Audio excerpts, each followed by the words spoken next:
Hi everyone, welcome to this special Ryan Reacts video.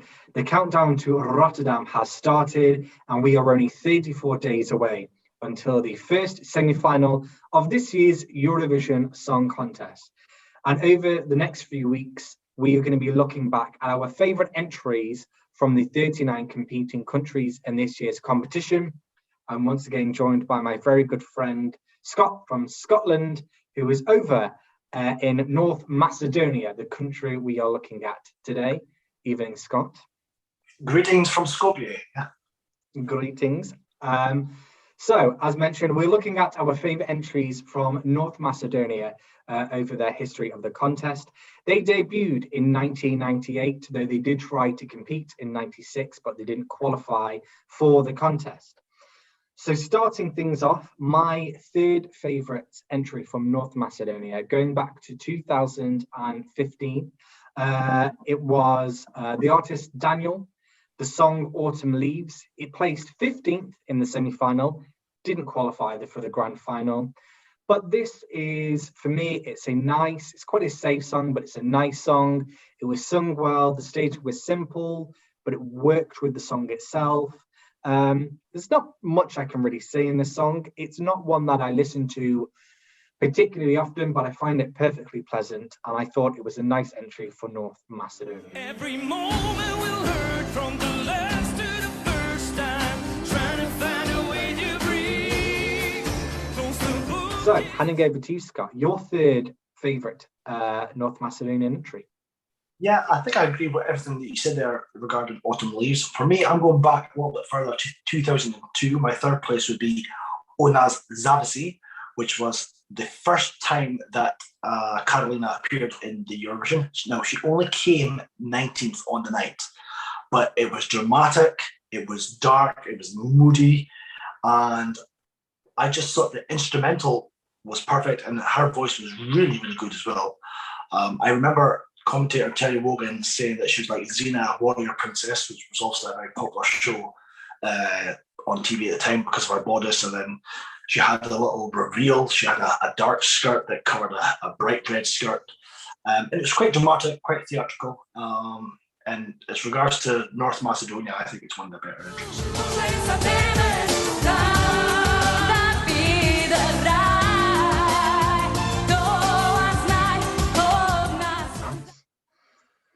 So, heading back to me then for my second favourite entry from North Macedonia.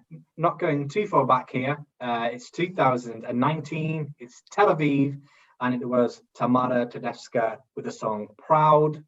I know this was her second time competing in Eurovision, but for me, this was a really beautiful, heartfelt song with a really strong meaning. It was about women empowerment. I thought this was staged really beautifully. It was very simple. I know she had some mirrors to start with, and then it was all about the lighting, but she was the focus in her big green dress. She sung it really, really well. I must say, and I know, Scott, you were with me in the arena in Tel Aviv, but this was one song, and it doesn't happen often, where in the run-up to the contest, I can like a song but not really see it going very well or doing hugely successful in the contest. However, watching that live in the arena, as soon as that performance had ended, I called out and said, that's going to do much better than people expected. And even though we may have not seen it on the night, she won the jury vote and overall placed 7th, which gave North Macedonia their best ever result in the contest. A great song, really powerful, and I still like to listen to that song a lot.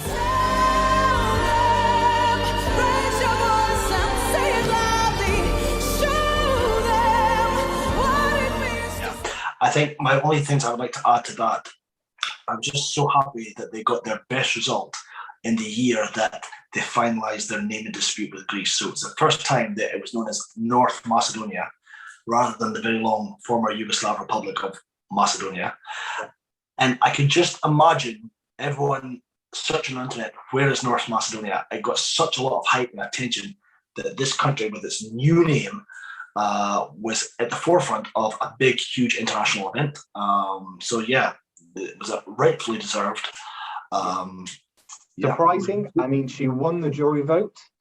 I don't think people expected that, but it just seemed really rewarding. You could see how much it meant to her. Okay, the televote wasn't as strong, but for this, like you say, this country that had gone through such a big change, to suddenly arrive back in the contest, fresh faced, and get seventh place with an entry or with a singer that's already competed. It was just such a rewarding night for North Macedonia, and I love to watch it. And yeah, just a really, really decent effort. So, Scott, your second favourite from North Macedonia? So actually, mine's is not too far back either. Unfortunately, she didn't qualify to the grand final, but she did come in 11th in the semis. So she just missed out.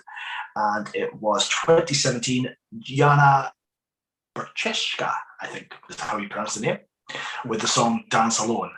Really, from this year, that's when Macedonia, or North Macedonia, should I say, really started to put in firm fan favourites, songs that were being recognised, and this was just a feel-good song.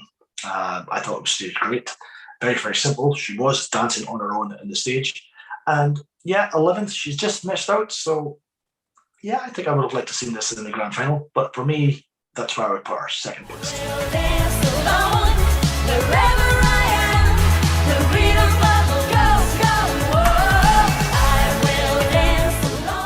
Well, leading on from that, my favourite song from North Macedonia is Jana 2017, Dance Alone. This was one of my pre-contest favourites. I still listen to this. I thought the studio version of this was great. It was quite boppy, the hand clap, it had something to it. I don't think it was performed as well as it could have been. I think she sang it well, but there was something about this performance where, because it was a bit of a dance track, there wasn't the lighting, the stage looked like it was just gulping her in. She looked lost almost. I felt like there needed to be something on stage with her, whether that be, I don't want to say prop sport, the lighting needed to be fixed more in her because it was just so bright and open, and she was just a small dot in this huge stage, and she just got lost. But nevertheless, my favourite entry from North Macedonia. I think it's a shame that it didn't qualify, but still a really, really decent effort.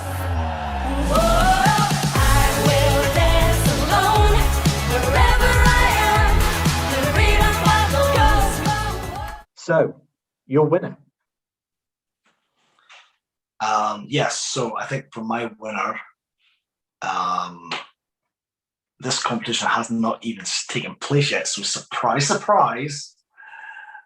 I think that my favourite song from North Macedonia is actually this year's entry. The composition, the music, and the talent, the voice of Vasil as he prepares to sing his song, Here I Stand. Now, for those that might know, I'm a big supporter of Vasil. I knew of him before he was ever decided to go to Eurovision. But this song really represents his story, how overcoming all the hurdles that come along your way, rising up to the occasion. And do you know something? You see polls right now, and it doesn't look that favourable. But again, when you think of Tamara, in the lead up to the competition, it wasn't necessarily decided that she was going to do that well. So you just never know. That's the thing with Eurovision. You just never know. This is a strong male vocalist, which Eurovision has not really had for a long time. I suppose maybe Duncan Lawrence. But with a song that's going to encompass almost like a choir-like ending to really build it. So yeah, that's the one that I'm hoping for will qualify for the grand final and get a decent result for Vasil and again from North Macedonia. My walls are down, my heart's in your hands. I will just add on to that. He's one of the artists this year that I'm really happy that they brought back after the contest was cancelled last year. Being honest, I was not a fan of his entry for 2020. I thought it was nice. It was something different, but throw it into a pack of however many songs there were, just did not stand out. This year, Here I Stand, I really like. There is a musical theatre. There's almost a kind of Disney vibe to this. It's very powerful. It's very personal. I do think he is the male vocalist of this year's contest, and I hope that he gets that jury support that I'd expect him to get because of that. Is it a standout song or something hugely memorable? As a song, probably not for me. However, this is a song like Tamara, where you can take a nice song, a powerful song, and turn it into a performance. This is a song that is there to be performed, not to listen to on the radio. So fingers crossed for him. I know he's been on quite a journey over these last 12, 16, 18 months. And it would be great to see North Macedonia continue qualifying and getting a strong result. So we will see very, very soon. But they are our thoughts, feelings, and favourites from North Macedonia throughout their history of the contest. Let us know your favourite songs of theirs. As always, like, dislike, comment, share, subscribe. A big thanks to Scott for joining, and a big thanks to you guys for watching. Take care. Bye, guys.